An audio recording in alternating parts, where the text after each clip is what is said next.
Virus corona seakan makin merajalela di tanah air. Berdasar peningkatan jumlah pasien COVID-19 tersebut, pemerintah Indonesia pun akhirnya mengeluarkan maklumat, larangan mudik hingga menutup akses keluar masuk tanah air melalui jalur darat, udara, dan laut.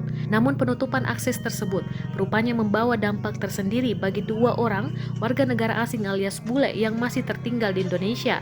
Terlihat dalam beberapa video yang tersebar di media sosial, dua bule tersebut nekat ngamen di pasar. Mirisnya, bule tersebut mengamen sembari menggendong seorang bayi dan memainkan akordion. Konon, kedua bule tersebut terpaksa mengamen guna menyambung hidup di tengah pandemi corona ini.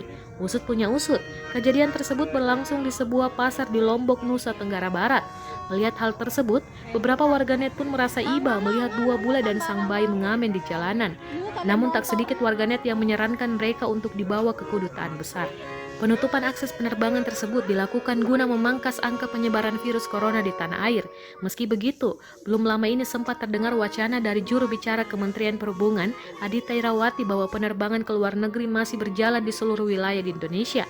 Namun penerbangan internasional tersebut masih harus menggunakan protokol kesehatan dan physical distancing.